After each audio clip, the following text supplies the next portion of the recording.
Hi friends, ಎಲ್ಲರೂ ಹೇಗಿದ್ದೀರಾ? ಚೆನ್ನಾಗಿದ್ದೀರಾ? ನಾನಿದು ಬ್ಲೀಚ್ ಮಾಡ್ತಾಯಿದ್ದೀನಿ ನೋಡಿ. ಹುಣಸೆಹಣ್ಣು, ಜೇನುತುಪ್ಪ ಮತ್ತು ಗೋಧಿ ಹಿಟ್ಟಿಂದ ಬ್ಲೀಚ್ ಮಾಡೋದು ಮನೆಯಲ್ಲೇ ಯಾವ ಥರ ಅಂತ ಹೇಳ್ತಾಯಿದ್ದೀನಿ. ಬನ್ನಿ ವಿಡಿಯೋ ನೋಡೋಣ. ನೋಡಿ, ಇದು ಹುಣಸೆಹಣ್ಣು ಜ್ಯೂಸು. ನಮಗೆ ಎಷ್ಟು ಕ್ವಾಂಟಿಟಿ ಬೇಕೋ ಅಷ್ಟು ಕ್ವಾಂಟಿಟಿ ಇಟ್ಕೊಳ್ಳಿ ನೀವು. ಫೇಸಿಗೆ ಮಾತ್ರ ಆದರೆ ಸ್ವಲ್ಪ ಸಾಕು. ಕೈಗೆ ಮತ್ತು ಬೆನ್ನು ನಾವು ಬ್ಲೌಸ್ ಡೀಪ್ ಹಾಕ್ಕೊಳ್ತೀವಲ್ವ, ಆ ಬೆನ್ನಿಗೆಲ್ಲ ಬೇಕು ಅಂದರೆ ಸ್ವಲ್ಪ ಜಾಸ್ತಿ ತೊಗೊಳ್ಳಿ. ಮಖಕ್ಕೆ ಮಾತ್ರ ಸಾಕು ಅಂದರೆ, ಕತ್ತು ಮಖಕ್ಕೆಲ್ಲ ಸಾಕು ಅಂದರೆ ನೋಡಿ, ಇಷ್ಟು ಒಂದು ನಿಂಬೆಹಣ್ಣು ಗಾತ್ರದಷ್ಟು ತೊಗೊಂಡ್ರೆ ಸಾಕು. ಚೆನ್ನಾಗಿ ಪೇಸ್ಟ್ ಅದನ್ನ ಇದು ಮಾಡಿಕೊಂಡು ನಾವು ಜೇನುತುಪ್ಪನ ಮಿಕ್ಸ್ ಮಾಡ್ಕೊಳ್ಳಿ ಚೆನ್ನಾಗಿ. ಅದು ಮಿಕ್ಸ್ ಚೆನ್ನಾಗಿ ಆದಮೇಲೆ 1-2 ಸ್ಪೂನು ಗೋಧಿ ಹಿಟ್ಟು ಹಾಕ್ಕೊಳ್ಳಿ.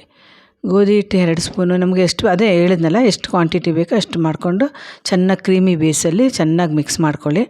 ನಾವೀಗ ಫಂಕ್ಷನ್ಗೆ ಹೋಗ್ತಾ ಇದ್ದೀವಿ, ಒಂದು 3-4 ದಿವಸ ಇದೆ ಅನ್ನಂಗೆ ಒಂದೆರಡು ಸತಿ ಮಾಡ್ಕೋಬೋದು ಮನೆಯಲ್ಲಿ. ನಾವಿದು ಮಾಡಿ ಚೆನ್ನಾಗಿ ಹಚ್ಚಿ ಒಂದು 15 ನಿಮಿಷ ಆದಮೇಲೆ ಅದನ್ನು ಫೇಸ್ ವಾಶ್ ಮಾಡ್ಕೋಬೋದು. ಮತ್ತು ನಾನು ಯಾವ ಥರ ಮಾಡಿದ್ದೀನಿ ಅಂದರೆ, ಫಸ್ಟು ಒಂದು ಲೇಯರ್ ಹಚ್ಕೊಂಡು ಒಂದು 15 ನಿಮಿಷ ಬಿಟ್ಟು ಇನ್ನೂ ಒಂದು ಲೇಯರ್ ಹಚ್ಚಿದ್ದೀನಿ.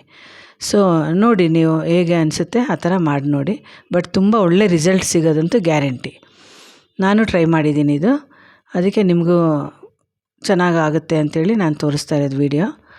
ಸೊ ನೋಡಿ, ಈ ಥರ ಫುಲ್ ಹಚ್ಕೊಂಡಾದಮೇಲೆ ನಿಮ್ಗೆ ಒಳ್ಳೆ ರಿಸಲ್ಟ್, ಫೇಸ್ ಒಳ್ಳೆ ಕಲರ್ ಬ್ರೈಟ್ನಿಂಗು ಮತ್ತು ಒಂದು ಗ್ಲೋನೆಸ್ ಸಿಗುತ್ತೆ. ಇಮ್ಮಿಡಿಯೇಟ್ ನಾವು ಈಗ ಫಂಕ್ಷನ್ಗೆ ಹೋಗಬೇಕು ಒಂದು 4 ದಿವಸ ಮುಂಚೆ ಅಂದರೆ, ಏನು ಪಾರ್ಲರ್ಗೆ ಹೋಗೋಕ್ಕೆ ರಶ್ ಇರುತ್ತೆ, ಮನೇಲಿ ಟೈಮು ಇರೋದಿಲ್ಲ ಅಲ್ವಾ. ಸೊ ಇದಂದರೆ ಹಚ್ಕೊಂಡು ಹೆಂಗಿದ್ರು ಟಿ ವಿ ನೋಡೋದು, ಒಂದು 15 ನಿಮಿಷ ಹೆಂಗಿದ್ರು ಸುಮ್ಮನೆ ಕೂತಿರ್ತೀವಿ ಒಂದು ಕಡೆ, ಆವಾಗ ಆ ಟೈಮಲ್ಲಿ ನೀವು ಇದು ಹಚ್ಕೋಬೋದು. ನೋಡಿ, ಇದು ಟಿಶ್ಯೂ ಪೇಪರು. ನಾನು ಪಾರ್ಲರಲ್ಲೇ ಯೂಸ್ ಮಾಡ್ತಾಯಿದ್ದೆ ಇದನ್ನೇ. ಸರಿ, ಅದೇ ಸ್ವಲ್ಪ ಇತ್ತಲ್ಲ, ಈಗ ಪಾರ್ಲರ್ ಇಲ್ಲ ಅಲ್ಲ, ಅದೇ ತಂದಿಟ್ಟಿದ್ದೀನಿ. ನೀವು ಇದಿಲ್ಲ ಅಂದರೆ ನೀವು ಸಾಫ್ಟ್ ಟವಲ್ ಇರುತ್ತಲ್ವ, ಟವಲಿಂದನೇ ನೋಡಿ ಈ ಥರ ಯೂಸ್ ಮಾಡ್ಕೋಬೋದು ನೀವು. ಇದನ್ನು ತೆಗಿಬೇಕಾದ್ರೆ ಏನು ಮಾಡಬೇಕಂದ್ರೆ, ಸ್ವಲ್ಪ ಉಗುರು ಬೆಚ್ಚಗಿರೋ ನೀರು ತೊಗೊಂಡು ಕ್ಲೀನ್ ಮಾಡ್ಕೋಬೇಕು. ಯಾಕೆ ಅಂದರೆ ಚೆನ್ನಾಗಿ ಅಂಟಿರುತ್ತೆ, ಸ್ವಲ್ಪ ಒಣಗಿರುತ್ತಲ್ವ, ಸ್ವಲ್ಪ ಚೆನ್ನಾಗಿ ಪ್ರೆಸ್ ಮಾಡಿ ಕ್ಲೀನಾಗಿ ಒರೆಸ್ಕೊಂಬಿಡಿ. ಫೇಸೆಲ್ಲ ಚೆನ್ನಾಗಿ ಒರೆಸ್ಕೊಂಬಿಟ್ಟಾದಮೇಲೆ ನೀವು ಮಾಯ್ಶ್ಚರೈಸರ್ ಏನಾದರೂ ಇದ್ದರೆ ಹಚ್ಕೋಬೋದು, ಇಲ್ಲಾಂದರೆ ರೋಸ್ ವಾಟರ್ ಸ್ಪ್ರೇ ಮಾಡ್ಕೋಬೋದು. ಒಳ್ಳೆ ರಿಸಲ್ಟ್ ಸಿಗುತ್ತೆ. ಒಂದು ಸತಿ ಟ್ರೈ ಮಾಡಿ ನೋಡಿ ಇದು. Thank you.